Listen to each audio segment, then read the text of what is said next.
Eyes lowered, Elliot Barnes pushed his mop through Westbridge Academy's gleaming corridors. Once a celebrated mathematics professor, now just a janitor, nobody noticed. When calculus teacher Victor Alden publicly humiliated scholarship student Deshaun Carter, something stirred in Elliot's carefully buried past. Smirking, Alden challenged the silent janitor to solve an impossible math problem as students raised phones to record the expected failure. Nobody at the elite school suspected that beneath the maintenance uniform lurked a mathematical genius whose brilliant career had been destroyed by academic sabotage. As Elliot's pen moved across the paper with practiced elegance, their laughter faded to stunned silence. The quiet man they'd ignored for years was about to turn their privileged world upside down. Just before we get back to it, I'd love to know where you're watching from today. And if you're enjoying these stories, make sure you're subscribed, because tomorrow's special episode is one you definitely don't want to miss. The hallways of Westbridge Academy gleamed under the early morning light. At 5:30 a.m., while most of the city still slumbered, Elliot Barnes pushed his cleaning cart through the empty corridors, his footsteps echoing against the polished marble floors. The prestigious private school stood as a monument to wealth and privilege, a place where America's elite sent their children to be molded into future leaders. Elliot worked methodically, wiping down trophy cases that displayed the accomplishments of students whose parents' net worth exceeded the GDP of small nations. Photographs of alumni who went on to Ivy League schools and Fortune 500 companies stared back at him. His reflection in the glass showed a man in his 50s, with salt and pepper, hair cropped close to his head, his brown skin beginning to show the creases of age around his eyes.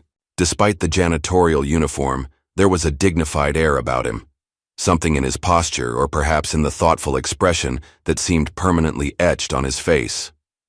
The morning routine was peaceful, exactly how Elliot liked it. No students to dodge, no teachers to awkwardly move around as he mopped. Just him and the building's quiet heartbeat, the gentle hum of the heating system, the occasional drip from a water fountain. By the time the first staff members arrived at 7 a.m., Elliot would have already cleaned most of the main hallways, bathrooms, and classrooms on the first floor. Principal Margaret Walsh was usually the first to arrive. She nodded to Elliot as she unlocked her office door. "Morning, Elliot. Looking good today," she said, in the same tone she might use to address a piece of well-functioning furniture. "Good morning, Ms. Walsh," Elliot replied with a polite smile that never quite reached his eyes. He'd been working at Westbridge for almost 3 years now, and most of the faculty still spoke to him as if he were part of the building's infrastructure rather than a person. By 7:30, more teachers began to arrive. Elliot retreated to the maintenance closet, exchanging his mop for a feather duster to work on the library before students arrived at 8:15. He moved silently between the shelves, dusting books that cost more than his weekly paycheck. As he worked, he couldn't help but pause at the mathematics section. His fingers lingered on a particularly well-worn copy of Advanced Calculus and Its Applications. He pulled it from the shelf and flipped through it, a small smile forming as he recognized familiar theorems and proofs. "Do you understand any of that?" Elliot turned to find Lily Porter standing in the aisle, her backpack slung over one shoulder. Unlike most Westbridge students, Lily didn't carry herself with entitled confidence. At 17, she was slight, with straight brown hair pulled back in a simple ponytail and glasses that she frequently pushed up her nose. "Good morning, Miss Porter," Elliot said, carefully placing the book back on the shelf. "Just making sure everything's in order." Lily looked at him curiously. "You always dust the math section extra carefully." Elliot's lips quirked up. "I suppose I do." "My mom works as a nurse at County General," Lily said, apropos of nothing. "People always assume she's just there to empty bedpans." Their eyes met in a moment of understanding before the bell rang, announcing the start of the school day. "Better get to class," Elliot said gently. "Don't want to be late for Mr. Alden's calculus." Lily's expression darkened at the mention of Victor Alden. "Yeah, wouldn't want that." She turned to go, then paused. "Have a good day, Mr. Barnes." "You too, Ms. Porter." Elliot watched her disappear down the hall, one of the few students who bothered to learn his name. With a sigh, he returned to his work, moving through the school like a ghost. By mid-morning, Elliot was cleaning the third-floor hallway when Victor Alden's booming voice carried from his classroom. The calculus teacher was in rare form today, his cultured accent slicing through the air like a scalpel. "Mr. Carter, if you spent half as much time studying as you do on basketball, perhaps you wouldn't be presenting us with such an elementary mistake." Elliot slowed his mopping, listening despite himself. "Sorry, Mr. Alden, I thought—" "That's precisely the problem, you thought. Mathematics requires precision, not guesswork. Your approach to this problem is like watching someone try to perform brain surgery with a butter knife." A few titters of laughter followed, and Elliot's grip tightened on his mop. He'd seen Deshaun Carter around the school, a tall, serious young man who stood out not just for being one of the few black students at Westbridge, but for the intensity with which he approached everything. The scholarship student kept to himself, shoulders perpetually hunched as if trying to make his 6'3" frame less noticeable in hallways filled with students who'd never had to worry about fitting in. The bell rang, and students streamed into the hallway. Elliot pressed himself against the wall, becoming part of the background as teenagers flowed past him, immersed in their conversations and smartphones. "Dude, Alden totally destroyed you in there," a voice said loudly. "Whatever, man, not everyone had private tutors since kindergarten." Deshaun's deep voice was tight with suppressed anger. "Don't take it personally. Alden's an equal opportunity asshole." Elliot watched as Deshaun broke away from the group, heading for the water fountain. The young man bent to drink, then straightened up, noticing the equation scrawled on the whiteboard. Outside the math club room. He stared at it, brow furrowed. Elliot glanced at the equation and immediately spotted the error. Someone had mixed up a derivative in the third step. He hesitated, then pushed his cart toward the water fountain. "Excuse me," he said quietly. Deshaun startled, stepping aside. "Sorry, man." "No problem."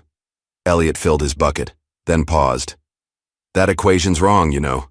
Deshaun looked back at the whiteboard. "Yeah, I was trying to figure out where they messed up." "Third step," Elliot said, keeping his voice casual. "They took the derivative but forgot to apply the chain rule." Deshaun studied the equation again, then his eyes widened. "Oh, so it should be." "That's right," Elliot nodded, impressed by how quickly Deshaun grasped the correction. "You know, calculus?" Deshaun asked, surprise evident in his voice. Elliot shrugged. "Numbers make sense to me." He started to push his cart away. "Thanks," Deshaun called after him. Elliot raised a hand in acknowledgement but didn't look back. The faculty lounge was Elliot's least favorite place to clean. Unlike classrooms, which emptied between periods, the lounge was a revolving door of teachers grabbing coffee, complaining about students, or grading papers. Elliot tried to time his cleaning during class hours, but today he'd fallen behind schedule due to a spill in the cafeteria. As he emptied trash bins, Victor Alden and English teacher Sarah Peterson occupied the corner table, their conversation carrying across the room. "These scholarship kids just aren't prepared for Westbridge's rigor," Victor was saying, stirring his coffee with a silver spoon. At 45, he had the smooth, well-fed look of someone who'd never worried about making rent. His dark hair was expensively cut, his clothes tailored, and his bearing suggested he considered himself the intellectual superior of everyone in the room. "Deshaun Carter's very bright," Sarah countered. "He just has a different background." "Different is one word for it," Victor scoffed. "The boy can barely keep up in my class. I'm all for diversity initiatives, but not at the expense of academic standards." Elliot moved to the sink, washing coffee mugs left by teachers too important to clean up after themselves. "You're being unfair," Sarah said. "He scored exceptionally well on the entrance exams." "Tests can be coached," Victor dismissed. "Real mathematical intuition can't be faked. It's almost cruel giving these kids false hope when they're so clearly out of their depth." Elliot accidentally clinked 2 mugs together too loudly, drawing Victor's attention. "Careful with those, Barnes. Some of us bring our own ceramics from home." "My apologies, Mr. Alden," Elliot said, his voice neutral. Victor turned back to Sarah, lowering his voice slightly but not enough. "Speaking of people out of their depth, I caught our janitor friend here correcting a math problem on the whiteboard yesterday. Perhaps I should hire him as my assistant." He laughed at his own joke. You never know, Sarah replied, a hint of reprimand in her tone. People can surprise you. Please, Victor snorted. Next you'll suggest I take financial advice from the lunch lady. Elliot finished the dishes in silence, his back straight, his face a mask of professional indifference. As he pushed his cart out of the lounge, he heard Victor call after him. Oh, Barnes, there's a coffee stain under the economics table. See that it's properly cleaned, would you? Of course, Mr. Alden. Elliot turned back, going down on one knee, to scrub at a barely visible brown spot, acutely aware of Victor watching him, waiting for any sign of resentment or anger. Elliot gave him none, cleaning the spot with the same methodical care he applied to everything. During his lunch break, Elliot retreated to the small maintenance room in the basement. Unlike the gleaming spaces above, this room was cramped and utilitarian, with concrete floors and exposed pipes. It wasn't much, but it was the one place in the school where Elliot could truly be himself. He unwrapped his sandwich and opened a worn paperback, A Brief History of Time by Stephen Hawking. He'd read it dozens of times, the pages dog-eared, and annotated in his neat handwriting. A knock at the door startled him. He quickly closed the book, shoving it under a stack of cleaning supplies. Mr. Barnes? Lily Porter stood in the doorway, holding a brown paper bag. Sorry to bother you. I was just wondering if...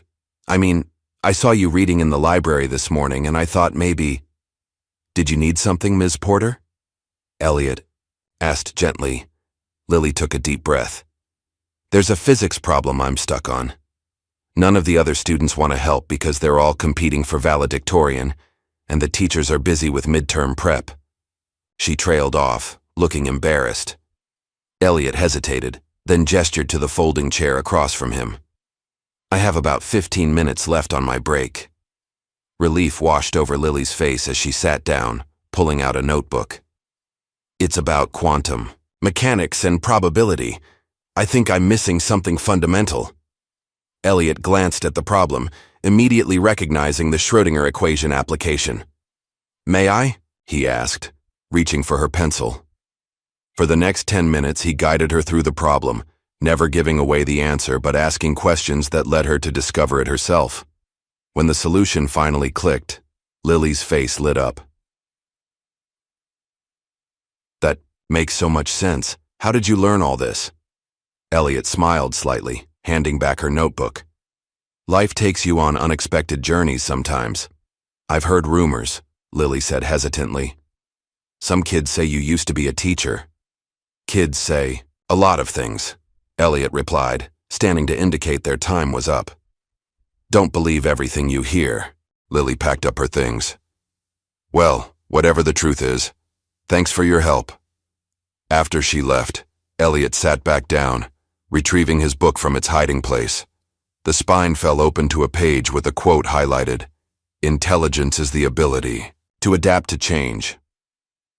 He traced the words with his finger before closing the book and preparing to return to work. The final period of the day found Elliot cleaning the trophy case outside the gymnasium when he overheard Deshawn and Lily talking. Around the corner, I'm telling you, he knows his stuff, Lily was saying. He explained quantum probability better than Mr. Phillips ever has. The janitor? Deshawn sounded skeptical. Mr. Barnes, Lily corrected. And yes, there's definitely more to him than most people think. Huh. There was a pause. He did help me with that calculus problem yesterday. See? I think he might have been someone important once. Maybe a professor or something. So, what's he doing? Mopping floors at Westbridge? I don't know, but I'm going to find out.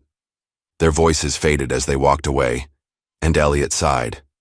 The last thing he needed was curious teenagers digging into his past. He'd come to Westbridge specifically because it was the kind of place where no one looked twice at the maintenance staff, where he could exist in anonymity, nursing his wounds in private. As he polished the glass case, his reflection stared back at him, a ghost of the man he used to be. Sometimes he barely recognized himself anymore.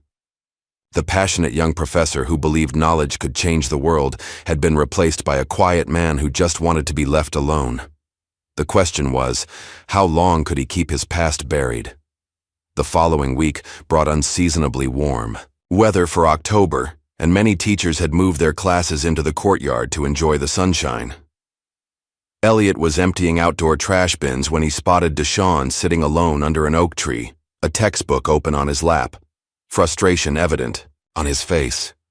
Elliot continued his rounds but found himself circling back toward the young man. He'd been noticing Deshaun more since their brief interaction, how the other students subtly excluded him, how he stayed late in the library most evenings, how he seemed to be carrying the weight of expectations on his broad shoulders. "Trouble with the assignment?" Elliot asked, stopping a respectful distance away. Deshaun looked up, surprise flickering across his features before recognition set in. "Oh. Hey, Mr. Barnes." He gestured at the textbook. "Yeah, this integration by parts is kicking my ass. I mean, it's difficult." Elliot smiled slightly at the correction. "May I?" he asked, gesturing to the space beside Deshaun. After a moment's hesitation, Deshaun nodded, and Elliot sat down, careful to leave his cleaning cart where it was clearly visible. The last thing he needed was someone accusing him of slacking off. "Show me where you're stuck," he said. Deshaun pointed to a complex integration problem. "I keep getting lost in the steps. Mr. Alden explains it like it's obvious, and when I ask questions, he just repeats the same thing slower, like I'm stupid." "You're not stupid," Elliot said firmly. "Different people learn in different ways. Let me show you a trick." He took a twig from the ground and began drawing in the dirt, breaking down the integration in a way that connected it to physical concepts. "Think of it as finding the area under a curve, but piece by piece," he explained. "Each time you apply integration by parts, you're trading a hard piece for an easier one." As they worked through the problem, Deshaun's expression transformed. From confusion to understanding and finally to excitement. "That makes so much more sense," he exclaimed. "Why doesn't Alden teach it like this?" "Some teachers forget what it's like to not understand," Elliot said diplomatically. Well, what do we have here?" Victor Alden's voice cut through their conversation like a whip crack. The calculus teacher stood a few feet away, arms crossed, his expression a mixture of amusement and contempt. "Mr. Carter, I wasn't aware janitorial staff had been added to the tutoring program." Deshaun quickly closed his textbook. "Mr. Barnes was just—" "I'm sure he was," Victor interrupted, his tone dripping with condescension. "But I wonder if cleaning the restrooms might be a better use of company time." He turned to Elliot. "Unless you've suddenly acquired a degree in mathematics I'm unaware of." Several students had stopped to watch the exchange, drawn by the unusual spectacle of a teacher confronting the janitor. Elliot could feel their eyes, hear their whispers. "I was on my break," he said quietly, standing up. "Just trying to help." "How charitable." Victor smiled thinly. "But I'm afraid your help might do more harm than good. Mr. Carter is struggling enough without well-meaning but misguided assistance." Deshaun's jaw tightened. "Actually, sir, Mr. Barnes explained it better than a professor with 20 years of teaching experience." Victor laughed, looking around at the gathering students as if inviting them to share the joke. "Perhaps next we should ask the cafeteria workers to perform surgery." A few students snickered, but most looked uncomfortable. Lily Porter, who had joined the growing crowd, stared at Victor with undisguised disgust. "You know," Victor continued, warming to his audience, "since our janitor friend seems so confident about mathematics, perhaps he'd like to try his hand at something a bit more challenging." He pulled a leather-bound notebook from his jacket pocket, flipped through it, and wrote something on a blank page, which he then tore out and held up. "This, Mr. Barnes, is a problem from the International Mathematical Olympiad, a competition for the world's most gifted young mathematicians. I use it as an extra credit challenge for my advanced students. None have solved it this year." His smile was razor-sharp. "Would you care to try?" The crowd of students had grown larger, and Elliot could see phones being pulled out discreetly. This was becoming exactly the kind of scene he'd spent years avoiding. Every instinct told him to walk away, to return to his cart, and disappear into the anonymity of his job. But then he caught Deshaun's eye. The young man looked mortified, angry, and somehow pleading all at once. Beside him, Lily watched intensely, as if the outcome of this moment mattered beyond the petty humiliation Victor intended. With a calm he didn't entirely feel, Elliot took the paper. He studied the problem, a complex proof involving non-Euclidean geometry and several variables. It was challenging, certainly, but far from impossible for someone with his background. "Well," Victor prompted, clearly expecting Elliot to give up. "Too difficult for your recreational mathematics?" The courtyard had fallen silent. Even the birds seemed to be holding their breath. "Math is a language," Elliot said quietly. Meeting Victor's gaze directly for the first time. "Sometimes you just need the right translation." He pulled a pen from his pocket and began to write, his handwriting flowing across the page in elegant, precise notation. He worked steadily, methodically, each step building logically from the last, creating a proof that was both rigorous and elegant. Around him, students whispered and pointed. Several had their phones out now, recording openly. Victor's smug expression gradually morphed into confusion, then disbelief as Elliot continued to work without hesitation. After about 3 minutes, Elliot handed the paper back to Victor. "I believe that's correct," he said simply, "though there are other approaches that might be more elegant." Victor stared at the solution, his face flushing as he checked and rechecked the work. The silence stretched uncomfortably until it was broken by a slow clap from the back of the crowd. Heads turned to see Principal Walsh standing there, an unreadable expression on her face. "Mr. Alden," she said crisply, "I believe your next class starts in 5 minutes. Students, please proceed to your classrooms." As the crowd reluctantly dispersed, Victor thrust the paper back at Elliot. "A lucky guess," he muttered, though his voice lacked conviction. "Or perhaps you've seen this problem before." "Perhaps," Elliot agreed neutrally, tucking the paper into his pocket. "This isn't over," Victor said, low enough that only Elliot could hear. "I don't know what game you're playing, but I intend to find out." As Victor stalked away, Deshawn approached, Elliot, his expression a mixture of awe and concern. "Mr. Barnes, how did you—" "Practice," Elliot said simply, returning to his cart. "I should get back to work." "Wait," Deshawn called after him. "Could you maybe help me some more? After school, I really need to get my grades up if I want to keep my scholarship." Elliot hesitated, aware he was at a crossroads. Helping Deshawn would mean stepping back into a world he'd deliberately left behind, risking exposure and all the pain that came with it. But the naked hope on the young man's face made refusal difficult. "The library after last period," he said finally. "But we keep it casual, understand? I'm not looking for attention." Deshawn nodded eagerly. "Absolutely. Thank you, Mr. Barnes." As Elliot resumed his cleaning rounds, he could feel the familiar weight of eyes following him through the hallways. The whispers had already started. The janitor who solved an impossible math problem, the cleaning man who outsmarted Victor Alden. By lunchtime, video clips were circulating on social media, and even teachers were giving him curious looks. In the faculty lounge, he overheard fragments of conversation. Must have been a fluke. Heard he used to teach somewhere. Probably just memorized that specific problem.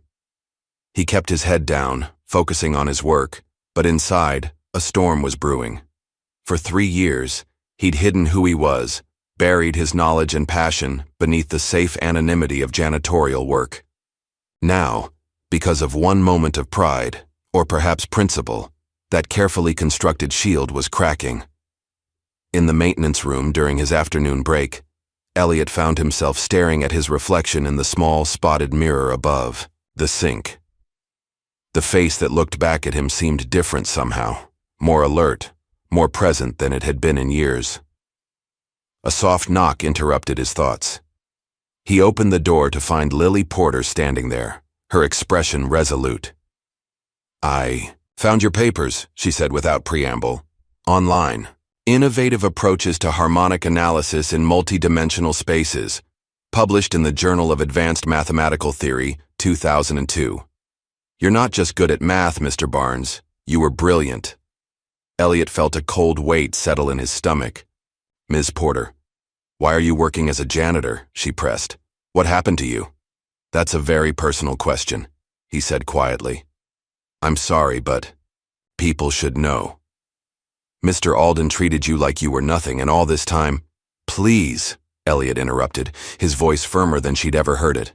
My past is my own. I'd appreciate it if you'd respect that. Lily bit her lip, clearly conflicted. But it's not right. Life rarely is, Elliot replied. Now, if you'll excuse me, I have work to do. As he closed the door behind her, Elliot leaned against it, eyes closed. The walls of his carefully constructed life were closing in. It was only a matter of time before Victor Alden discovered the same information Lily had found, and unlike the well-meaning student, Victor would use it as a weapon. The question wasn't if his past would be exposed, but when, and more importantly, what would happen when the full story came to light, because what Lily had found was only the beginning, the bright, promising start of a career that had ended in accusation, betrayal, and disgrace. The part of the story no one at Westbridge knew yet was the fall that had turned Professor Elliot Barnes into a man who mopped floors and emptied trash bins, a man who had traded recognition for invisibility, respect for peace. But peace, it seemed, was coming to an end, and Elliot wasn't sure he was ready for the storm. The video of Elliot solving Victor's impossible problem spread through Westbridge Academy like wildfire. Students who once looked through him now watched with fascination. Teachers nodded respectfully. The sudden visibility made Elliot deeply uncomfortable. Deshawn found him cleaning windows in the East Wing. Mr. Barnes, you've gone viral, Deshawn said, showing him his phone. 20,000 views already. Elliot sighed. Wonderful. You're a hero. It's like David taking down Goliath with a math equation. I'm not interested in taking anyone down, Elliot said quietly. I just want to do my job. But you could be doing so much more. Teaching, maybe. Elliot put down his cleaning cloth. Listen, what happened was a mistake. I shouldn't have risen to Alden's bait. So that's it? You show the world you're a math genius, then go back to mopping floors. That's exactly what I'm going to do, Elliot said firmly. Why? Deshawn demanded. What are you hiding from? Before Elliot could answer, Lily Porter hurried toward them, laptop in hand. Deshawn, I found something. She glanced at Elliot. About, you know. Elliot's stomach clenched. Don't let me keep you, he said, gathering his supplies. Mr. Barnes. Wait, Lily called. I think you should see this too. I'm not interested, Elliot said, walking away. They followed him, Lily reading from her laptop. Professor Elliot Barnes, doctorate from MIT, tenured at Princeton by 32, published 18 papers in top mathematics journals, recipient of the Wilkinson Prize in 2002. Elliot stopped, his back to them. You were nominated for the Fields Medal, Deshawn added. That's like the Nobel Prize of Mathematics. Elliot turned slowly. Where did you find this? Academic journals, university archives, Lily said. Your work is still referenced today, but after 2004 there's nothing. You just disappeared. What happened? Deshawn asked. Elliot looked between them, seeing their genuine concern. The memory of his downfall was still raw, even years later. Some things are better left buried, he said quietly. Now if you'll excuse me. He walked away, leaving them standing in the hallway, his past hovering between them like an unsolved equation. I'm telling you, something's off about this janitor, Victor Alden said, pacing Principal Walsh's office. No one solves that level of problem by luck. Margaret Walsh removed her glasses. Victor, I've got a board meeting in 20 minutes. What are you suggesting? Barnes isn't just a janitor. He has a background we know nothing about. His background passed our standard employment checks, Principal Walsh replied. And if he's good at math, that's hardly cause for alarm. Good at math? Victor scoffed. That problem was from the International Mathematical Olympiad. PhD candidates struggle with it. Principal Walsh studied Victor's flushed face. This seems personal, Victor. It's about standards, he insisted. I intend to find out who Elliot Barnes really is. If you won't support an official inquiry, I'll pursue it independently. Do what you must, but keep it professional, Margaret sighed. And Victor, no more public confrontations. That video has parents calling my office. Meanwhile, Lily had called her mother, Sandra Porter, a nurse who worked night shifts and attended community college courses. "Mom, does the name Elliot Barnes sound familiar? The janitor at your school? The one you mentioned was good at math?" "Yes, but I think he was more than good. I think he was famous. Did you ever take a class with Professor Barnes?" There was a pause. "Oh my God. The Princeton professor. I attended a seminar he gave at the community college years ago. Mathematics for medical professionals. He was brilliant. But didn't he get involved in some scandal?" "What kind of scandal?" Deshawn asked. "Something about academic fraud? It was a big deal in the academic world." After hanging up, Lily searched online. Here, an article from 2004. Rising star mathematician accused of falsifying research results. It says Professor Barnes was accused of manipulating data in a paper on chaotic systems, Deshawn read. The accusation came from Dr. Martin Graves, a senior colleague. An academic panel found significant concerns about methodological integrity, Lily continued. Princeton rescinded his tenure. Universities withdrew job offers. Journals retracted his papers. But it doesn't say they proved he did anything wrong, Deshawn noted. Just that he was accused. Here's a quote from Barnes. "I stand by my research.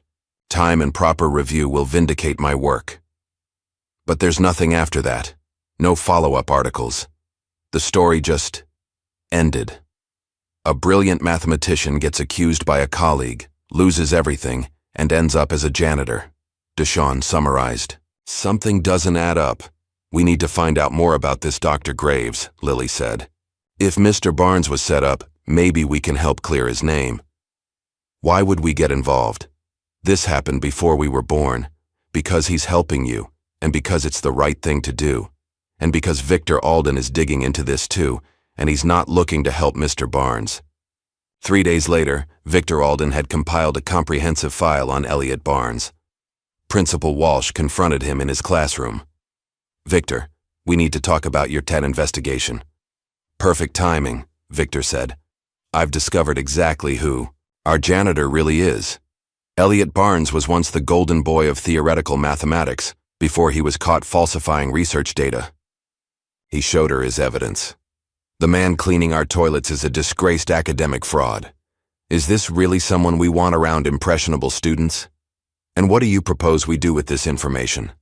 We can't have someone with a history of academic dishonesty working at Westbridge.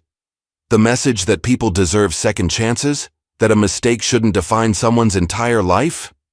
This isn't about second chances," Victor insisted. "Barnes lied about who he was." "Did he?" His application for a maintenance position didn't ask about academic credentials. It asked about maintenance experience and criminal background, both of which he was truthful about. "So you're just going to ignore this?" "What I'm going to do," Margaret said firmly, "is remember that Elliot Barnes has been an exemplary employee for 3 years, and I'm going to suggest you focus on your teaching rather than conducting witch hunts." That evening, Deshawn found Elliot in the library, shelving books. "Mr. Barnes, can we talk?" "About mathematics, certainly. About anything else, I'd rather not." "It's about Dr. Martin Graves," Deshawn said quietly. Elliot's hands stilled. "What about him?" "We found connections between him and Mr. Alden. They co-authored a paper in 2000, before what happened at Princeton, and they both received grants from the same foundation." A complex mixture of emotions crossed Elliot's face. "This isn't a mystery for teenagers to solve, Deshawn. This was my life, my career, my reputation, all destroyed because a jealous colleague couldn't stand being overshadowed. So it's true? You were innocent?" "The mathematics in my paper was sound. The methodologies were legitimate. But proving that became impossible once Graves poisoned the well. Academic misconduct allegations are like that. The accusation itself does the damage. But if you could prove it now—" "It's been 15 years, Elliot interrupted. "The academic world has moved on. I've moved on." "Have you?" Deshawn challenged. "Because from where I'm standing, it looks like you're hiding. You don't understand what it's like to lose everything you've worked for, to have your life's work dismissed as fraud, No, Deshawn admitted. But I know what it's like to be judged unfairly, to have people look at you and see only what they expect to see. And I know what it's like to need someone to believe in you when no one else does. Elliot shook his head. Stay away from this, Deshawn. Victor Alden is looking for ammunition, and I won't have you caught in the crossfire. Deshawn reluctantly left, and Elliot returned to his work. The past he'd tried so hard to escape was circling back, and this time, there would be no running from it. The annual Westbridge Academic Showcase was approaching. This year, Victor Alden was the faculty coordinator, a role he took on with characteristic ambition and flair. 2 weeks after the math problem incident, Victor cornered Elliot in an empty classroom. "Barnes," he said, blocking the exit. "Just the man I wanted to see." Elliot continued wiping down the whiteboards. "Mr. Alden, I've been thinking about our little exchange in the courtyard. Quite impressive." "Thank you," Elliot said cautiously. "How? Would you like to participate in the academic showcase? A special mathematics challenge, you and me. A chance to prove that your solution wasn't just a fluke." Elliot put down his cleaning cloth. "Not interested." "No? Pity." The students were quite excited, especially young Mr. Carter. He seemed particularly invested in seeing his mentor perform again. "I'm not anyone's mentor," Elliot said flatly. "Of course not. You're just a janitor with a surprisingly advanced grasp of higher mathematics." Victor's voice hardened. "A janitor with a rather interesting past." "Oh yes," Victor continued. "I know exactly who you are, Professor Barnes. Or should I say, former professor. The academic world has quite a long memory for scandal. Is there a point to this conversation? Just this. You can either participate in my challenge, or I can ensure that everyone at Westbridge learns exactly why a once promising mathematician is now scrubbing their toilets. You've already tried that with Principal Walsh, I assume. How did that work out?" Victor's smile faltered slightly. "Margaret is a soft touch. The Board of Trustees, however, is considerably more concerned with the school's reputation. One anonymous email detailing your past indiscretions. Alleged indiscretions," Elliot corrected. "Semantics," Victor dismissed. "Accept my challenge or start updating your resume." Again. After Victor left, Elliot remained in the empty classroom, staring at his reflection in the window. The face looking back at him seemed to belong to someone else, neither the confident professor he once was, nor the invisible janitor he'd become.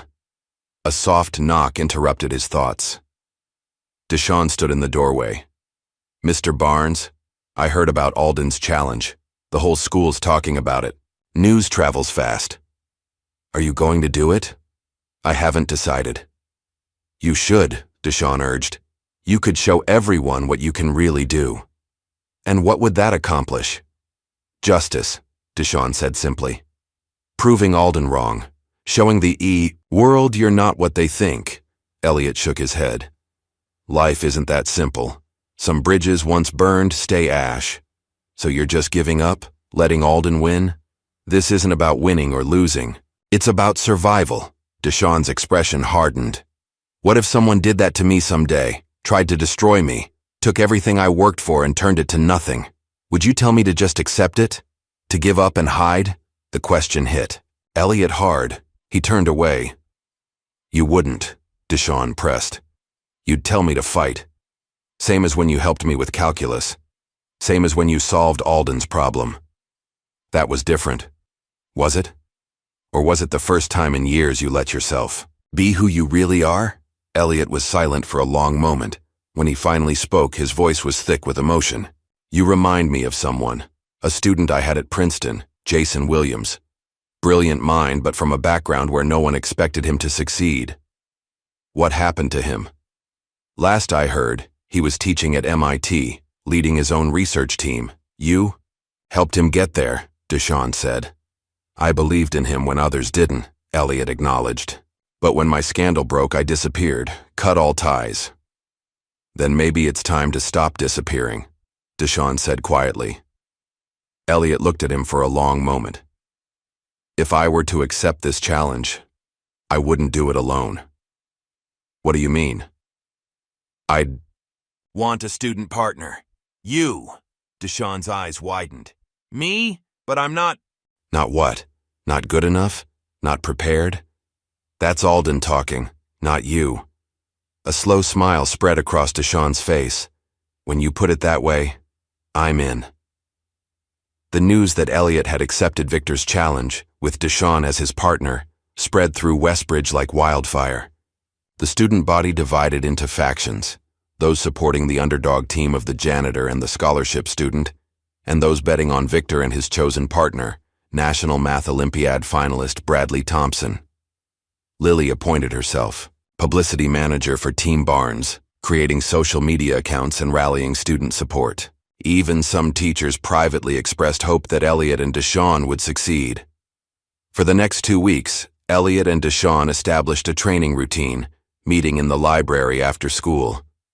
Principal Walsh had quietly authorized their use of an empty classroom for practice sessions. The key, Elliot explained, is not just knowing the formulas but understanding the underlying principles.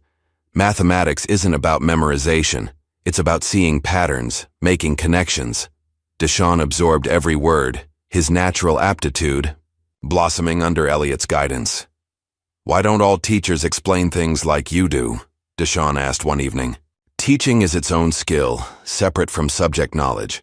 Some brilliant mathematicians are terrible teachers, and some people with modest mathematical abilities are gifted educators. Which were you? At Princeton, I mean. I like to think I was both, Elliot admitted. Teaching was never just a requirement for me, it was a calling. Their sessions often ran late, with Lily occasionally joining them, providing snacks and moral support. One night she arrived looking particularly pleased with herself. I got something that might help, she announced, pulling a folder from her backpack. Copies of the last 5 years' Advanced Mathematics Challenge problems from Victor's personal files. Deshawn gaped at her. How did you get those? Lily smiled mysteriously. Let's just say Victor left them out on his desk while talking to Mr. Phillips, and I happened to be returning a book report. The papers revealed Victor's pattern of problem selection, a preference for questions that emphasized obscure formulas over conceptual understanding. Armed with this insight, their preparation became more focused. As the showcase approached, the stakes continued to rise. Victor made sure Deshawn felt the pressure, making pointed comments in class about students who reach beyond their capabilities and set themselves up for public failure. But the more Victor pushed, the more resolved the trio became. For Deshawn, the challenge represented a chance to prove he belonged at Westbridge. For Lily, it was about justice. And for Elliot, it was something more complex, a reluctant step back toward the life he'd left behind. 3 days before the showcase, Elliot was organizing his notes when Principal Walsh appeared. Mr. Barnes, she said, may I speak with you? A moment. Of course. She closed the door behind her. I've been watching this situation develop with considerable interest and concern. I understand, Elliot said carefully. If you feel this challenge is becoming disruptive, that's not my concern, she interrupted. My concern is for you. I've known about your background since shortly after you were hired, she continued. My brother is a physicist at Berkeley. He remembered the controversy. And you hired me anyway? I hired a qualified maintenance worker with excellent references. Your academic history wasn't relevant to the position. Then what is your concern? That you're stepping back into a spotlight you deliberately left, perhaps without fully considering the consequences. Victor Alden is not a man who accepts defeat graciously. I'm aware of the risks. She nodded slowly. In that case, I have something for you. She placed a sealed envelope on the table. This arrived today. The sender was quite insistent it reach you personally. Whatever happens at the showcase, Mr. Barnes, know that you have a place at Westbridge as long as you wish to stay. After she left, Elliot opened the envelope and removed several printed pages. As he read, his face paled. The pages contained email correspondence between Victor Alden and Dr. Martin Graves, the man whose accusations had destroyed Elliot's career. Their messages revealed not just a professional relationship, but a deliberate conspiracy. Graves had mentored Alden early in his career and continued to advise him from behind the scenes. More damning were Graves's admissions about Elliot's case. Of course the math was sound, he wrote. That was never in question. But the academic board doesn't understand half of what Barnes was doing. They relied on my assessment as I knew they would. Another email, dated just 2 weeks ago, showed Victor reaching out to Graves about, "Your old friend Barnes has resurfaced at my school." Working as a janitor of all things, Graves's reply was chilling. History has a way of repeating itself. Let me know if you need any assistance ensuring he stays where he belongs. Attached was a brief note. Not everyone believed the lies. Some of us have been waiting for a chance to set things right. A former colleague. Elliot sat motionless, the papers trembling in his hands. After 15 years, here was proof. Concrete evidence that he'd been framed, that his disgrace had been orchestrated by a jealous colleague, and perpetuated by a network that included Victor Alden. The question now was, what would he do with it? Deshawn arrived for their evening session, full of energy and ideas. Seeing Elliot's expression, he stopped short. "What's wrong? You look like you've seen a ghost." Elliot carefully folded the papers and slipped them back into the envelope. "Not a ghost," he said quietly. "Just the past catching up to the present." Bad news? A strange feeling was growing in Elliot's chest, something he hadn't allowed himself to experience in years. It took him a moment to recognize it as hope. "Actually," he said, a new resolve hardening his voice, "I think it might be exactly what we need." The day of the Westbridge Academic Showcase arrived with a buzz of excitement, unlike any in the school's history.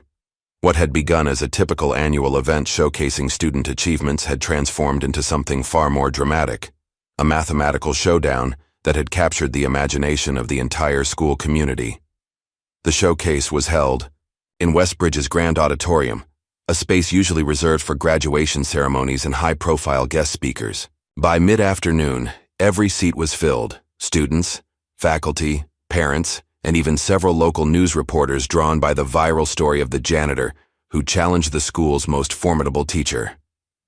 Backstage, Elliot Barnes stood quietly, the envelope containing the damning evidence against Victor Alden and Dr. Graves tucked inside his jacket pocket. He'd spent the night debating what to do with it, expose Victor immediately, save it as insurance, or simply walk away from the whole situation.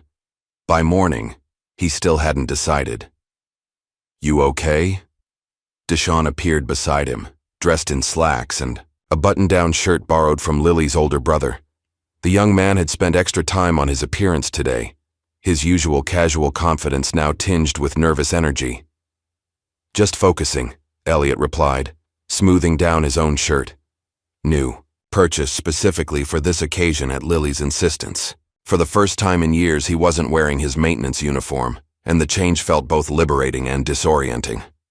"We've got this," Deshawn said, more to himself than to Elliot.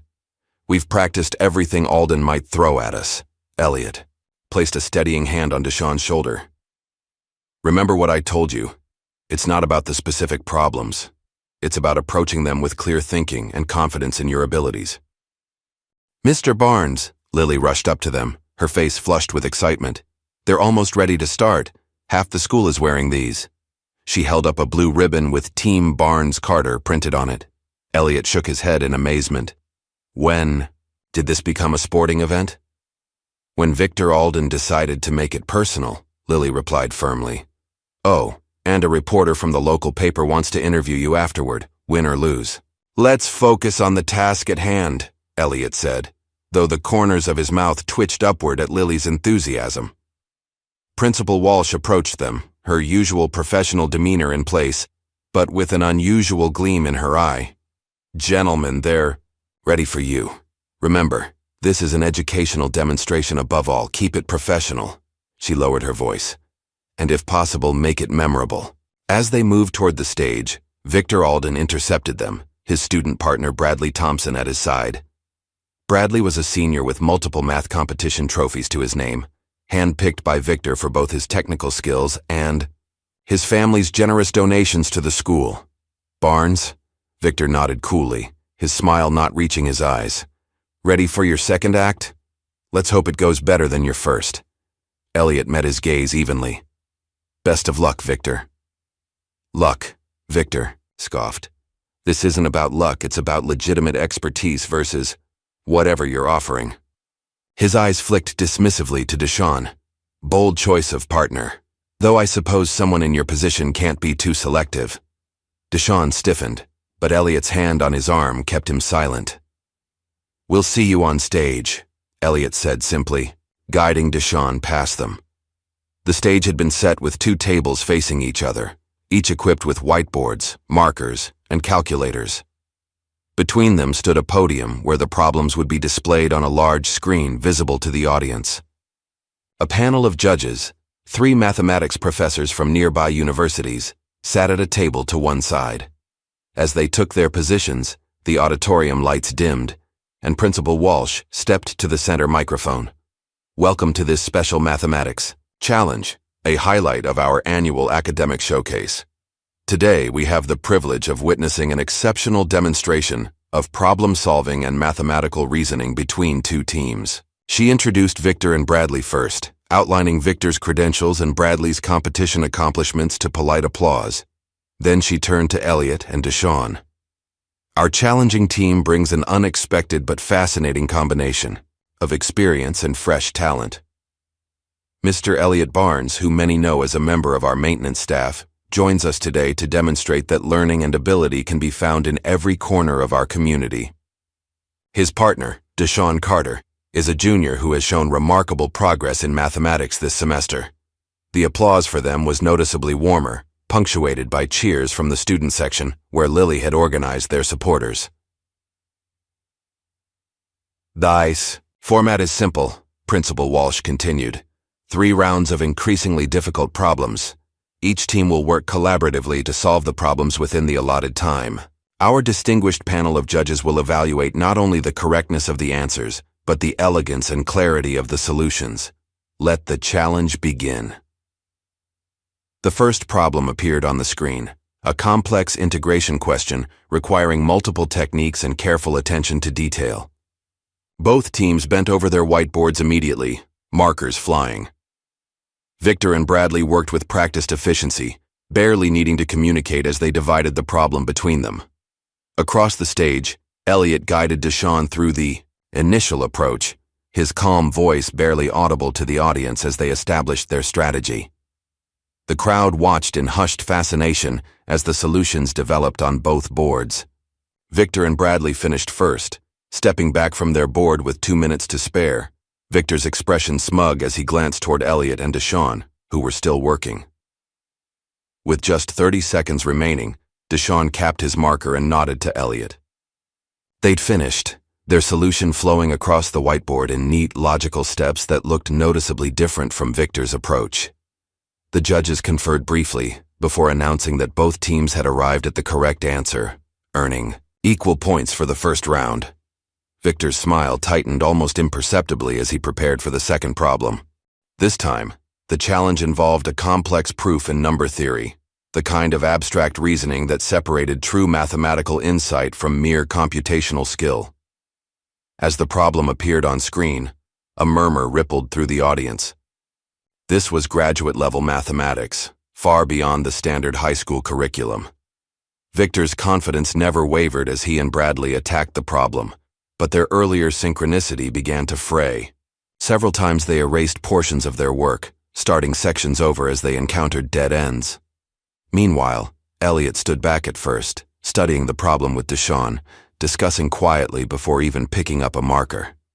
When they did begin writing, Elliot took an approach that seemed counterintuitive, working backward from what the proof needed to establish rather than forward from the given conditions. "What are they doing?" Someone in the audience whispered loudly enough to be heard. "That's not how you're supposed to solve it." But as the minutes ticked by, the elegance of Elliot's approach became apparent. By breaking down the proof into conceptual chunks rather than tackling it head-on, he'd created a framework that Deshawn could contribute to effectively. Their solution emerged piece by piece, the separate parts fitting together like a puzzle until the complete proof stood clear on their board. They finished with 3 minutes to spare, while Victor and Bradley were still struggling with the final connections in their proof.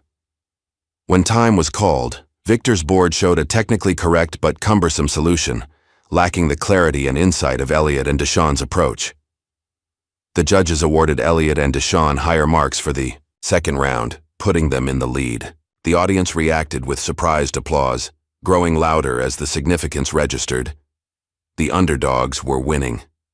Victor's face flushed as he glared at the judges' scorecard. He leaned over to whisper something to Bradley, who nodded tensely.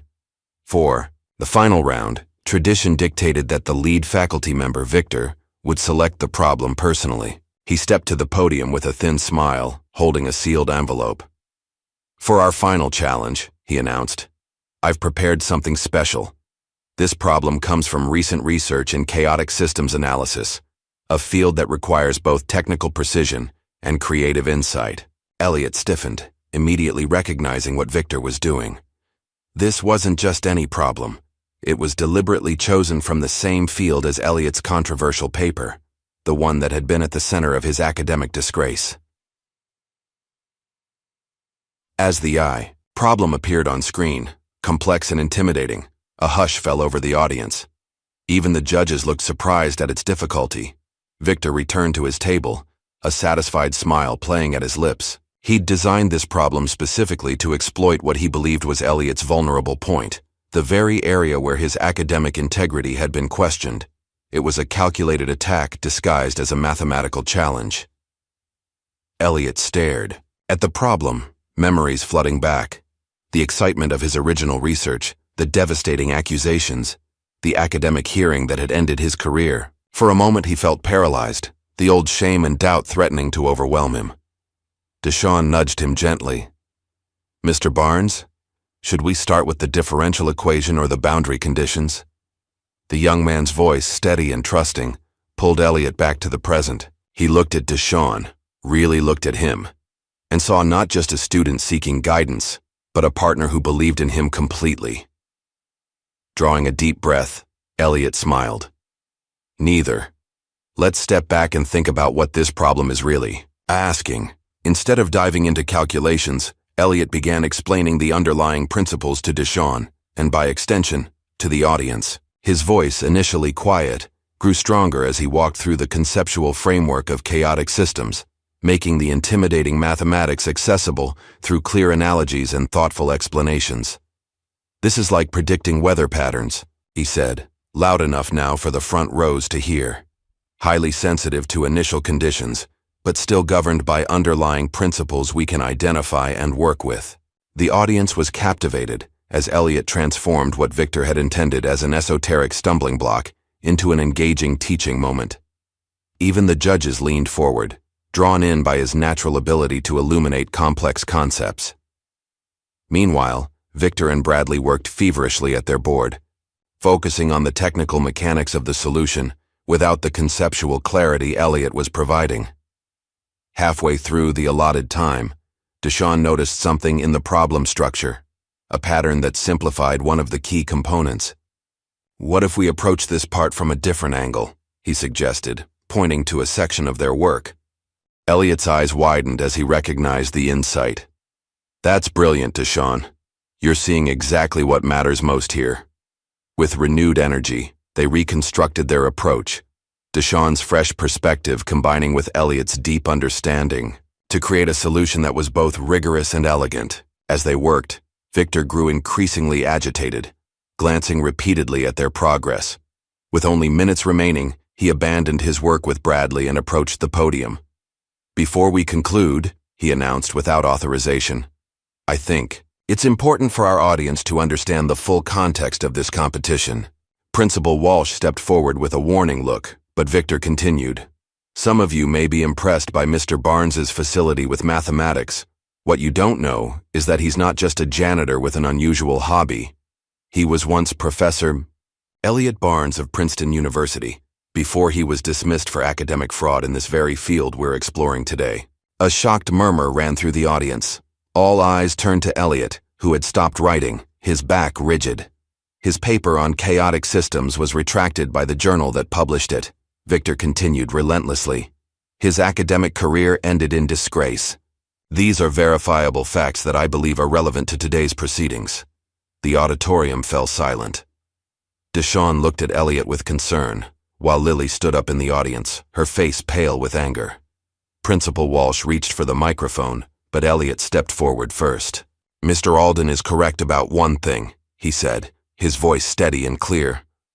"I was once a professor of mathematics at Princeton. And yes, my career ended after accusations of fraud." He paused, reaching into his jacket to remove the envelope he'd been carrying. The audience watched, transfixed. What Mr. Alden failed to mention is that those accusations came from his own mentor, Dr. Martin Graves, a man who felt threatened by my research and the recognition it was receiving. Victor's face drained of color. "That's a serious allegation." "It is," Elliot agreed. "And unlike the allegations against me, mine comes with evidence." He held up the envelope. "Emails between you and Dr. Graves, discussing how he fabricated the evidence against me and how you've continued that relationship over the years, including your discussions about me since I began working at Westbridge." Whispers erupted throughout the auditorium. Victor stepped forward, his composure cracking. "This is preposterous. You can't possibly—" "I have the evidence right here," Elliot said calmly. "But that's not why we're here today. We're here to solve a mathematical challenge, which I believe Deshawn and I were in the middle of doing quite effectively." He turned back to their whiteboard, picking up his marker as if nothing had happened. "Shall we continue, Deshawn?" With remarkable poise, Deshawn nodded and resumed working alongside Elliot, the two of them completing their solution while Victor stood frozen by the podium, his planned humiliation having backfired spectacularly. When time was called, both teams had technically correct solutions, but Elliot and Deshawn's approach showed a depth of understanding and clarity that Victor and Bradley's lacked. After brief deliberation, the judges awarded the final round and the overall victory to Elliot and Deshawn. The audience erupted in cheers, students rushing down to surround the winners while Victor and Bradley exited the stage quietly, Victor's face a mask of barely controlled fury. As Principal Walsh officially concluded the event, Elliot found himself at the center of a celebration he had never anticipated. Students wanted photos with him, parents congratulated him, and reporters pressed forward with questions about both the competition and the dramatic revelations. Through it all, Elliot kept a steadying hand on Deshawn's shoulder, making sure the young man received his share of the recognition. "This victory belongs to both of us," he told every reporter who approached. Deshawn's insight was crucial to our solution. In the midst of the commotion, Principal Walsh managed to pull Elliot aside momentarily. "Those emails," she said quietly. "Are they authentic?" Elliot nodded. "I've verified their digital signatures. They're real." "We'll need to address this formally," she said. "The board will want a full investigation." "I understand." She studied his face. "Was it worth it? Coming out of hiding after all these years?" Elliot looked across the auditorium, where Deshawn was being congratulated by classmates who had barely acknowledged him before. Nearby, Lily was happily explaining the mathematical concepts to several impressed parents. "Yes," he said simply. "It was worth it." The days following the academic showcase brought a whirlwind of changes to Westbridge Academy. The school board convened an emergency meeting to address the allegations against Victor Alden, while local newspapers ran front-page stories about the janitor mathematician, whose brilliance had been obscured by false accusations. Academic journals that had once distanced themselves from Elliot began reaching out, requesting interviews and offering to review his original research with fresh eyes. The Princeton Mathematics Department chair personally called Principal Walsh, expressing interest in formally revisiting the misconduct case in light of the new evidence.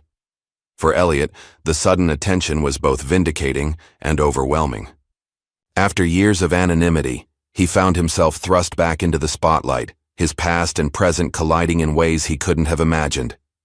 "Mr. Barnes?" The voice belonged to Lily Porter, who found Elliot in his usual spot, the maintenance room during lunch break. Though he was still officially the school janitor, he hadn't cleaned a hallway since the showcase 4 days ago.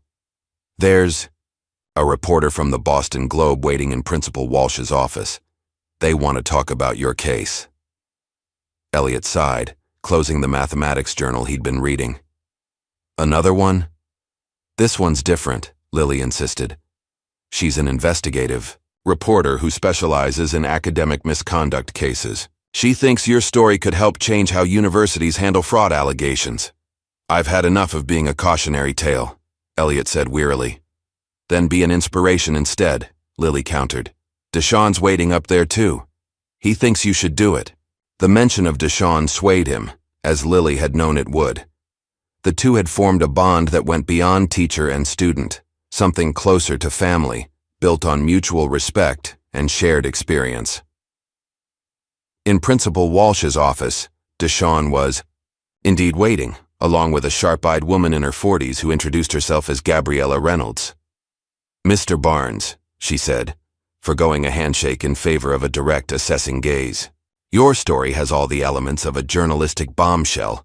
Brilliant scientist wrongfully accused, evidence of conspiracy, dramatic vindication years later. But what interests me most is what happens next. Next? Elliot echoed. The systemic issues your case exposes.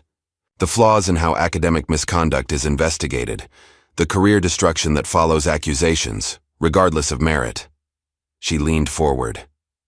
Your story could help prevent this from happening to others. Deshawn spoke up.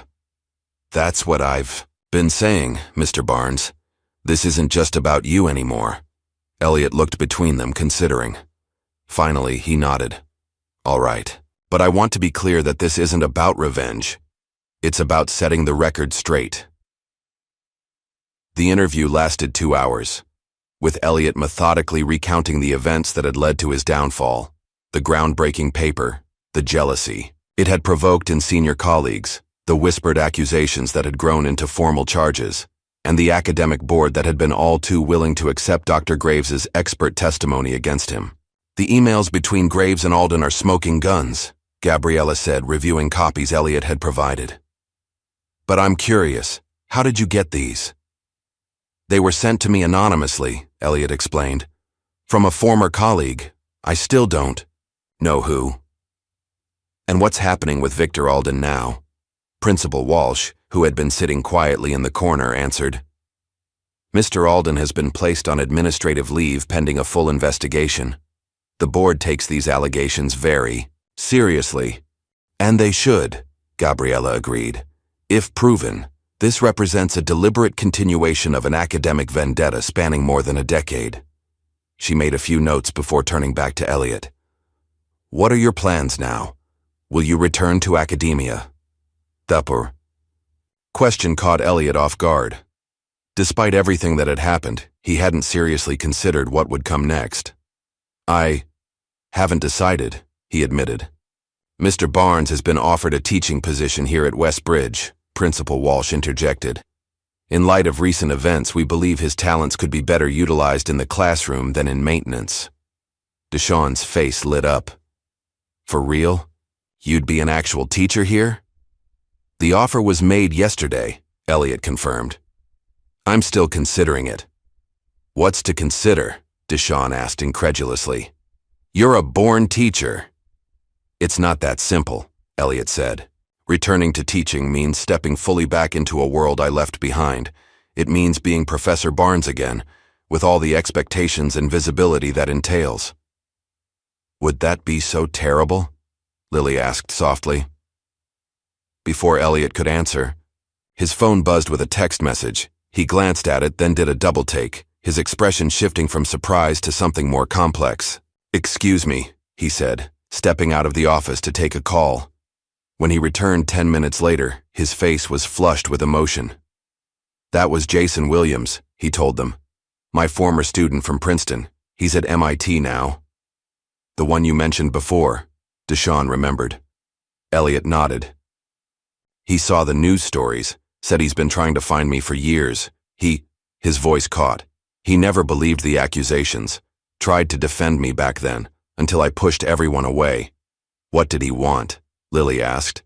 To thank me, said I. Changed his life by believing in him when no one else did. Elliot's eyes found Deshawn's. And to tell me he's bringing a group of his graduate students to Westbridge next week. Wants them to meet me. The significance wasn't lost on anyone in the room. This wasn't just a former student reaching out. It was an established academic publicly declaring his connection to Elliot, a powerful statement of support from the mathematical community that had once shunned him. After Gabriella left with promises of a feature article that would help clear Elliot's name, Principal Walsh took the opportunity to press the issue of his future. "The teaching position is yours if you want it, Elliot," she said, using his first name for the first time. "The board has unanimously approved it, pending resolution of the Alden situation." "I appreciate the offer," Elliot said sincerely. "But I need time to process everything that's happening." On his way out, Deshawn caught up with him in the hallway. "Time to process? Mr. Barnes, this is your chance to get back everything you lost, is it?" Elliot asked quietly. "What if I'm not that person anymore? What if I can't be Professor Barnes again after all this time?" "You've been him all along," Deshawn insisted. "Every time you helped me understand a concept, every time you showed me how to think about a problem differently, that was Professor Barnes shining through."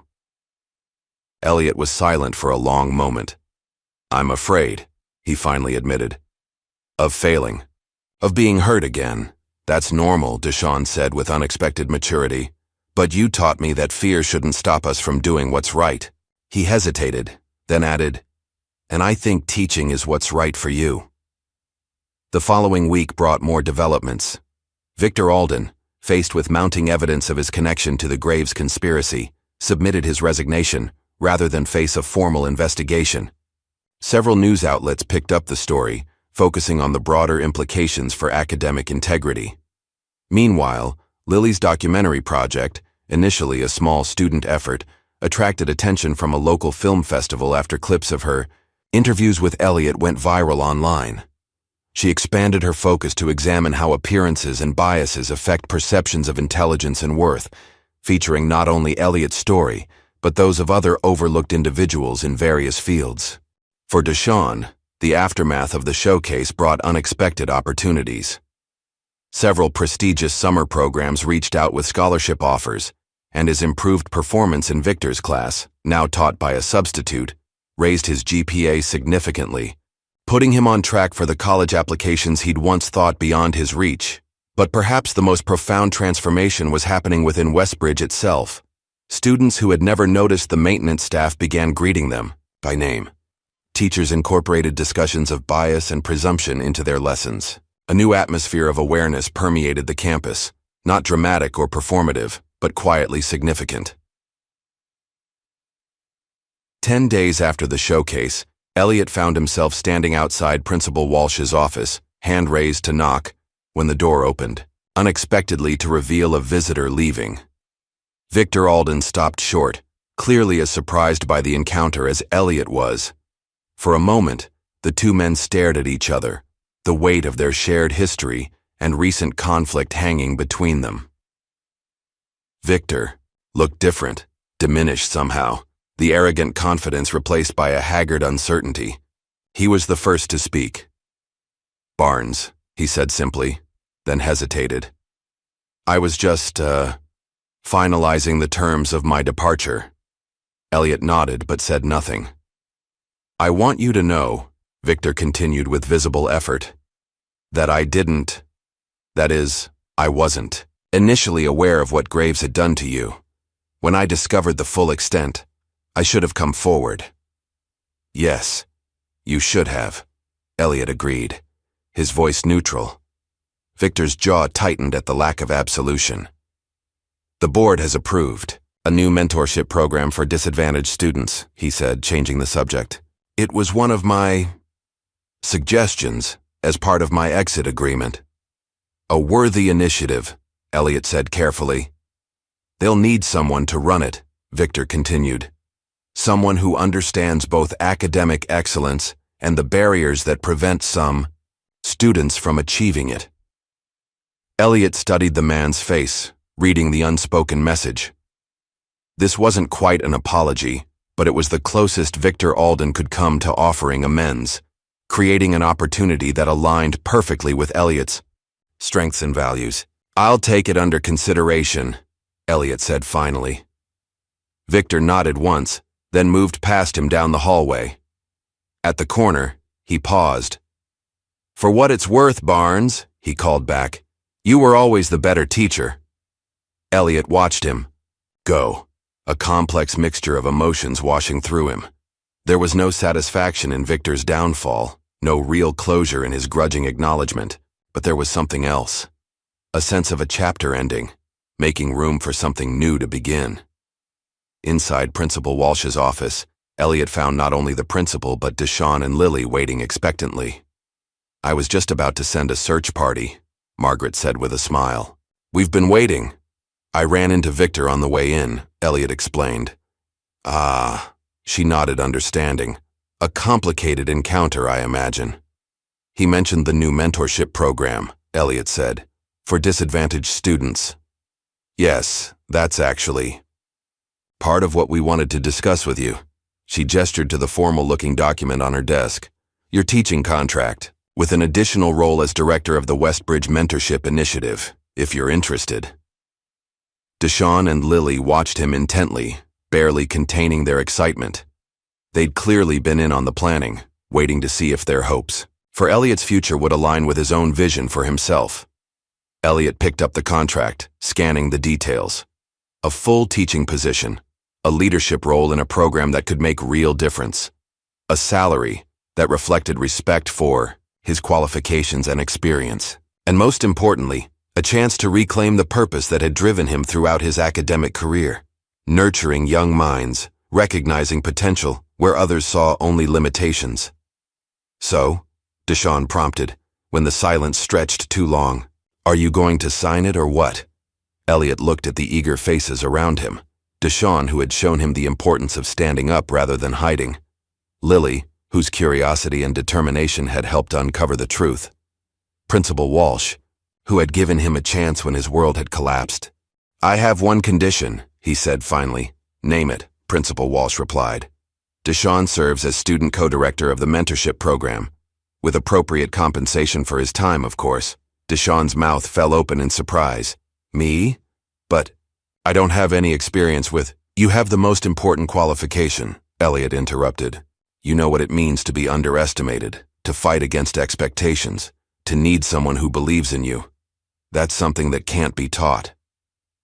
The young man straightened, recognition of the responsibility and trust being placed in him, visible in his expression. "I won't let you down, Professor Barnes." Elliot smiled at the title, finding that it felt right again after all these years. "I know you won't, Mr. Carter." As he signed the contract that would officially transform him from janitor to teacher, Elliot felt the weight of the past 15 years beginning to lift. Not disappearing, the scars of his experience would always be part of him, but shifting, becoming the foundation for something new rather than a burden to be carried. Outside the window, spring sunshine bathed the Westbridge campus in warm light. Soon these hallways would be filled with a new generation of students, each with their own potential waiting to be recognized. And this time, Elliot Barnes would be there not in the shadows, but standing in the light, ready to teach, to mentor, and perhaps most importantly, to learn. 3 weeks after the academic showcase, Elliot Barnes stood in his new classroom, arranging textbooks and supplies with the same methodical care he once applied to his maintenance duties. The space still felt foreign to him, bright with natural light, walls adorned with mathematical posters and student work rather than utility shelves and cleaning supplies. He ran his hand along the smooth surface of the teacher's desk. His desk, now, still marveling at how quickly his life had transformed. The transition from janitor to mathematics teacher had happened with remarkable speed, driven by Principal Walsh's determination to have him in the classroom before the semester ended. Knock at the open door pulled him from his thoughts. Jason Williams stood in the doorway, a warm smile on his face. At 35, Jason had matured from the eager undergraduate Elliot had mentored at Princeton into a confident associate professor with his own impressive credentials. "Professor Barnes," he said, stepping into the room. "Still can't believe I found you." Just Elliot is fine, Elliot replied, embracing his former student. It's good to see you, Jason. You too, Jason said, looking around the classroom. This suits you better than a mop and bucket. Some days I'm not so sure, Elliot admitted. 15 years is a long time to be away from teaching. Like riding a bike, Jason assured him. Besides, from what I've heard, you never really stopped teaching, just changed venues. They settled into student desks that seemed too small for grown men, catching up on the years between them. Jason described his research at MIT, his recent marriage, the doctoral students he now mentored. Elliot shared quieter stories of his years in the shadows, small towns, odd jobs, the gradual rebuilding of a life far removed from academic prestige. Why Westbridge? Jason finally asked. After everything, why work at a school where someone connected to Graves was teaching? I didn't know about Alden at first, Elliot explained. By the time I realized, I'd already been here 2 years. It seemed safer to stay invisible than to run again. Jason nodded thoughtfully. And now? The press coverage is dying down, but your name is back in circulation. I've had 3 colleagues ask me about you just this week. Curious about the mathematical equivalent of Bigfoot? Elliot asked with a wry smile. Interested in your work, Jason corrected firmly. Your paper on chaotic systems, the one that Graves attacked, was ahead of its time. Some of the theoretical applications you proposed are just now becoming relevant, with new computational approaches. Elliot's expression grew distant. That research feels like it belonged to someone else, another lifetime. It was yours, Jason insisted, and it still matters. He hesitated, then added, There's talk at Princeton about a formal review of your case, with the email evidence and new computational methods to verify your original calculations. I don't need Princeton's validation, Elliot said, though something flickered in his eyes, a hint of the old wound that had never fully healed. Maybe not, Jason acknowledged, but science needs the truth to be on record. Before Elliot could respond, Deshawn appeared in the doorway, stopping short when he saw they had company. Sorry, Professor Barnes. I didn't realize you had a visitor. Come. In, Deshawn? Elliot waved him forward. I'd like you to meet Dr. Jason Williams from MIT. Jason, this is Deshawn Carter, the student partner I mentioned. Jason stood to shake Deshawn's hand. Professor Barnes tells me you provided the key insight during the showcase challenge. Impressive. Deshawn's face lit up at the recognition.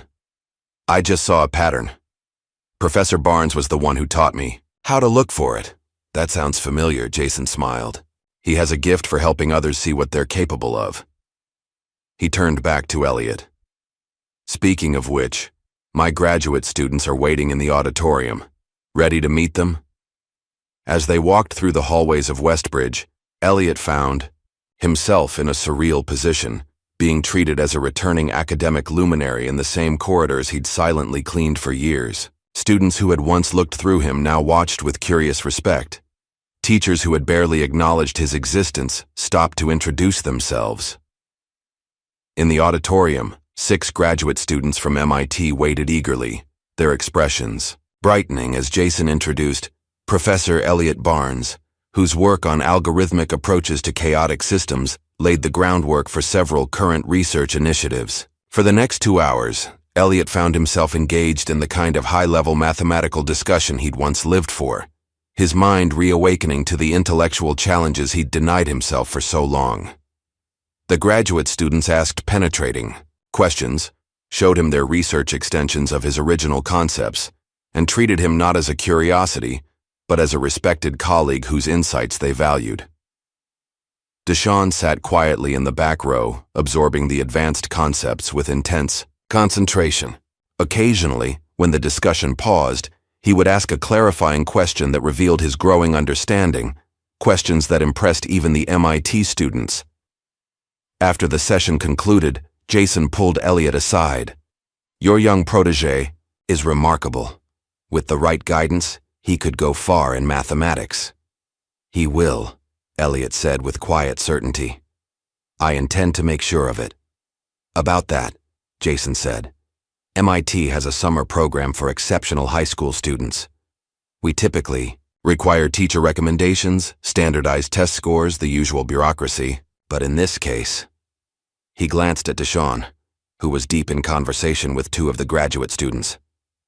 I'd like to offer him a place directly, based on your recommendation and what I've seen today. Elliot's expression was torn between pride and hesitation. It's a tremendous opportunity for him. But, Jason prompted, reading his former mentor's face, but I've just committed to building this mentorship program here, with Deshawn as co-director. He's central to the vision. The program starts in July, Jason said. He'd be back before the new school year. And what better preparation for leading a mentorship program than experiencing one of the best in the country? When they proposed the idea to Deshawn, his initial excitement was also tempered with reluctance. I'd be leaving right when we're starting to plan the mentorship program, he said, looking to Elliot. And my mom was counting on me working this summer to help with bills. The program includes a stipend, Jason assured him, more than you'd likely make at a summer job. And the planning will continue while you're gone, Elliot added. You'll bring back valuable insights from MIT that will strengthen our program. Deshawn's expression remained troubled. What if I can't handle it? Those graduate students are on another level. So were you, Elliot reminded him, when you solved the showcase problem. You belong in that environment, Deshawn. I wouldn't recommend you, if I wasn't certain. Later that afternoon, Elliot sat in his classroom alone, wrestling with conflicting emotions. He was genuinely thrilled for Deshawn's opportunity, proud of the young man's potential being recognized. Yet a small, selfish part of him feared losing the connection they'd built, worried that once Deshawn glimpsed the broader mathematical world at MIT, Westbridge would seem too small, too limiting. A light tap at the door interrupted his thoughts. Lily Porter entered, carrying a laptop and a determined expression. I've got the first rough cut of my documentary, she announced without preamble. 20 minutes focused on you, Deshawn, and how hidden potential often gets overlooked because of bias and appearances. Lily, I'm not sure I'm comfortable being the center of a film, Elliot began. That's why I'm showing you first, she countered, setting up her laptop. Watch it before you decide. The documentary opened with student interviews describing their first impressions of the janitor, contrasted with later realizations about who Elliot really was. It transitioned to Deshawn discussing how Elliot had recognized his potential when others dismissed him, then expanded to include stories from other overlooked individuals, a cafeteria worker who was a published poet, a school bus driver who had escaped civil war in his home country and held 2 advanced degrees. By the time it ended, Elliot was silent, moved by the understated power of the narrative Lily had crafted. Well, she prompted anxiously. It's excellent work, he said sincerely. You have a gift for storytelling. So you're okay with me submitting it to the Student Film Festival? And maybe some bigger ones after that? Elliot considered for a moment, then nodded. Yes, because it's not really about me. It's about seeing beyond surfaces and assumptions.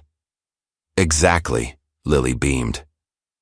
Oh, and Principal Walsh wants to see you. Something about the mentorship program budget getting approved. After Lily left, Elliot made his way to the principal's office, where he found not only Margaret Walsh, but also a man he didn't recognize, expensively dressed, with the confident bearing of someone accustomed to influence. Elliot, Margaret greeted him warmly, I'd like you to meet Thomas Harrington, chairman of our board of trustees and one of Westbridge's most generous supporters. Harrington extended his hand. Professor Barnes, I've heard a great deal about you. All exaggerated, I'm sure, Elliot replied with a small smile. On the contrary, Harrington said, I've just reviewed your proposal for the mentorship program. Quite impressive in scope and vision. The board has unanimously approved the full funding request. That's wonderful news, Elliot said, genuinely surprised. I expected we'd need to start smaller and build gradually. Sometimes bold ideas deserve bold support, Harrington said, especially when they align with our renewed commitment to making Westbridge more accessible to talented students regardless of background. The conversation continued with discussions of logistics, staffing, and implementation timelines. Throughout, Elliot was struck by Harrington's genuine interest and thoughtful questions, a sharp contrast to the detached, status-conscious trustees he'd encountered in academia. As the meeting concluded, Harrington added one more surprise. "My foundation would like to establish a scholarship in your name, Professor Barnes, the Elliot Barnes Excellence in Mathematics Scholarship, for students who demonstrate exceptional ability, despite challenging circumstances." Elliot was momentarily speechless. I don't know what to say." "Say yes," Margaret urged gently. "Yes." Elliot nodded. "Thank you. That would be an honor." After Harrington left, Elliot remained with Principal Walsh, still processing the unexpected developments. "The program, the scholarship, it's all happening so quickly," he said. "The right idea at the right time tends to gather momentum," she replied. "Your story has resonated beyond these walls, Elliot. People are hungry for narratives about justice and second chances." "I'm still adjusting to being visible again," he admitted. "After years of working to be invisible." "And how does it feel?" she asked. Elliot considered the question seriously. "Terrifying," he said finally. "And also, right." 1 year later, Elliot Barnes stood at the podium in the same auditorium where the mathematical showdown had taken place, addressing a very different audience. Before him sat 24 students, the first cohort of the Westbridge Mentorship Initiative, alongside their families, faculty mentors, and community supporters. "When we began this program," Elliot said, his voice steady and confident in a way that still sometimes surprised him, "we made a promise. Not that the path would be easy, but that you wouldn't walk it alone. Looking at what you've accomplished in just 1 year, I can say with certainty that you've more than fulfilled your part of that bargain." The students before him represented a dramatic shift in Westbridge's demographics, diverse in background, race, and economic circumstance, united by academic potential that might have gone unrecognized without the program. Each had been paired with a faculty mentor, provided with additional academic support, and challenged to excel beyond what they themselves had believed possible. In the front row, Deshaun Carter sat with particular pride. Now a senior preparing to attend MIT on a full scholarship, he had returned from the summer program with renewed purpose, throwing himself into developing and refining the mentorship initiative alongside Elliot. "Before I introduce our student speaker," Elliot continued, "I want to acknowledge that none of this would have been possible without the vision and courage of one person who saw potential where others saw only limitations." He gestured to Deshaun. "Mr. Carter reminded me of who I was when I had forgotten. His belief helped create everything you see today." Deshaun's expression registered surprise at the public acknowledgement, then a deep appreciation as he nodded to Elliot in silent understanding. The ceremony continued with student presentations, faculty recognitions, and the introduction of next year's expanded cohort. Throughout, Elliot found himself reflecting on the remarkable journey of the past year, from hidden janitor to respected teacher, from a man running from his past to one building a future. The academic world had indeed revisited his case, just as Jason had predicted. Princeton had formally apologized after a committee review found the original investigation procedurally flawed and potentially influenced by conflicts of interest. His papers had been reinstated in journals, his reputation substantially restored. Among peers, Dr. Martin Graves had faced his own reckoning, his other work scrutinized for irregularities once the emails with Victor came to light. Several universities had reviewed collaborations with him, finding patterns of claiming credit for others' insights and suppressing research that challenged his own. Though he retained his position, his influence had diminished significantly. For Victor Alden, he had left academia entirely, pursuing a corporate career far from Westbridge. Elliot had received one letter from him, not quite an apology, but an acknowledgement of how ambition and insecurity had led him to participate in something he knew was wrong. Elliot had not replied, but neither had he held on to his anger. Some debts could never be repaid. Some wounds would always leave scars. Moving forward didn't require forgiveness so much as a decision not to be defined by the injury. After the ceremony, Elliot found himself surrounded by students and parents eager to share their experiences and appreciation. Among them was a middle-aged woman in a nurse's uniform who introduced herself as Sandra Porter, Lily's mother. "I had to come straight from my shift," she explained. "But I wouldn't have missed this. What you've done here." She gestured to the diverse group of students chatting excitedly around them. "This is what education should be." "Lily deserves much of the credit," Elliot noted. "Her documentary really captured the heart of what we're trying to accomplish." "She always saw people clearly," Sandra smiled. "Got that from her father." Speaking of seeing clearly. She nodded toward the back of the room, where a custodian was quietly straightening chairs. "Is that Henry Jenkins?" Elliot followed her gaze. "Yes, he started at Westbridge about 6 months ago. Why?" "He was in my chemistry study group at community college. Brilliant mind, especially with organic chemistry. Never missed a question." Elliot watched Henry with new interest. "Really? I didn't know he had a background in science." "Most people don't ask," Sandra said pointedly. "They see the uniform, not the person." The observation struck Elliot deeply. Despite his own experience, he realized he'd fallen into the same pattern, seeing Henry as simply the new janitor rather than a complex individual with his own history and knowledge. Later that evening, as the celebration wound down, Elliot approached Henry as he collected discarded programs and cups. "Mr. Jenkins," he began, "I understand you have a background in chemistry." Henry looked up, surprise evident on his face. "Used to. A long time ago.